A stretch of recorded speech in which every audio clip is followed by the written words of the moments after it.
各位朋友，今天给大家介绍一部经典电影《西线无战事》。在第一次世界大战中期，随着战争的不断推进，越来越多的德国男人被应征入伍。这里面既包括年轻人，也包括像老哈一样的中年人。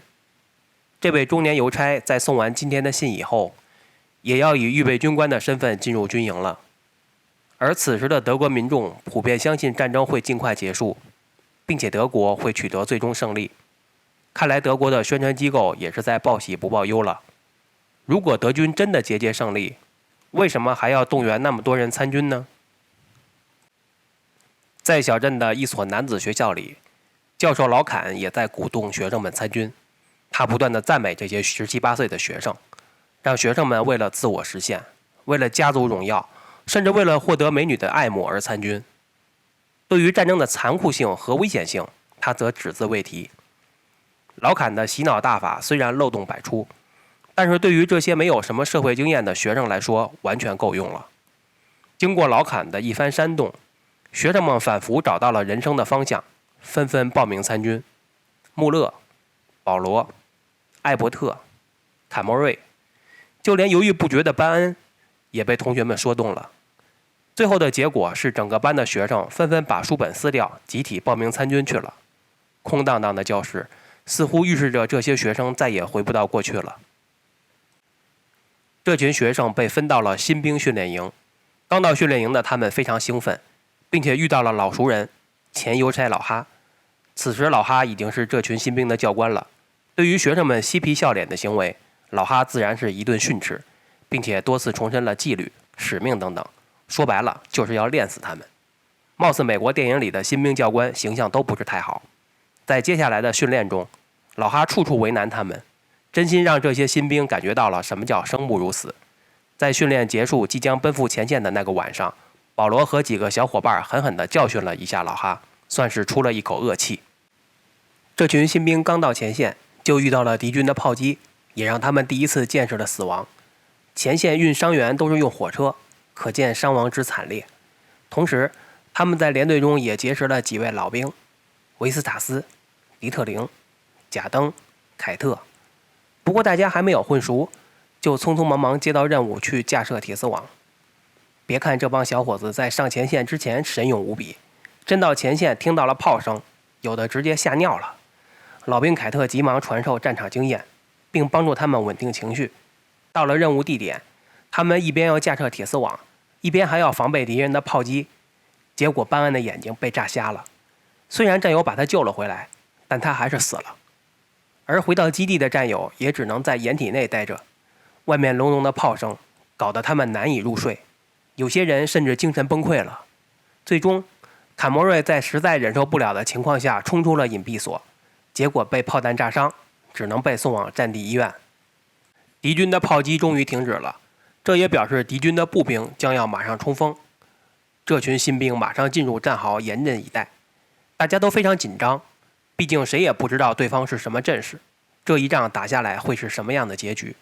随着敌军不断涌来，枪声、炮声、喊杀声交织在一起，不断有人倒下死亡。作为防守方的德军，装备有 MG08 重机枪，在火力上处于优势。这段重机枪连续扫射收割人命的镜头可谓经典。随后法军凭借人数优势和坚强的意志冲入德军战壕，双方展开近身肉搏。德军阵地曾经一度失守，最终德军凭借炮火优势和增援，终于夺回了阵地。打完这一仗，终于可以回去休整了。原本150人的连队，现在只剩下80多人。士兵们吃着2人份的饭，内心也是百感交集。作为普通士兵，他们不知道为什么国家之间要打仗。难道德国的山丘会仇视法国的田野吗？战争可以让政治家青史留名，也可以让资本家大发横财，而最终受苦受难的则是普通的人民群众。趁着休整的间隙，保罗、穆勒和其他几个小伙伴一起去看望先前受伤的坎莫瑞。他的腿已经被截掉，以后再也不能走路了，更不可能实现他成为森林学家的梦想了。战争不但摧残了人的身体，也毁掉了人的未来甚至一生。坎莫瑞随后死在了战地医院。一个大好青年，刚上战场没几天，还没有获得任何建功立业的机会就死了，真让人唏嘘不已。保罗只好拿着坎莫瑞的靴子回到营地，而穆勒也在穿上这双靴子不久后受伤回国。卡莫瑞的死深深触动了保罗，让他对战争的意义有了深刻的认识。话说风水轮流转，邮差老哈也被分配到了保罗所在的战斗部队。看来前线兵员确实吃紧，老哈的表现也确实证明他是一个懦夫。保罗在一个炮弹坑内杀死了一名法国士兵，保罗试图挽救他，但没有成功。保罗甚至翻出那个士兵的证件，并表示要写信给他的家人，而祈求他们的原谅。然而这一切都是无济于事。战争就是如此的邪恶，让本来没有任何生活交集的人相互杀戮，而他们往往根本不知道为什么。在休整区的酒吧里，保罗和艾伯特对一张戏剧海报侃侃而谈。从海报上的日期计算，他们谈话的时间是1917年9月。第一次世界大战已经接近尾声。然而在第二天的行军中，保罗和艾伯特都被炮弹击伤而被送往医院。在医院里，他们遇到了老病号老汉，并且亲眼看到了正在住院的伤兵被送进了停尸间隔壁的等死房。等死房顾名思义，就是把没有好转迹象的人送进去等死。这对保罗这种爱国青年来说，不失为一种莫大的讽刺。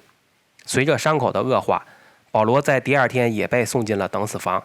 虽然保罗最终侥幸康复，而艾伯特则不得不截肢保命。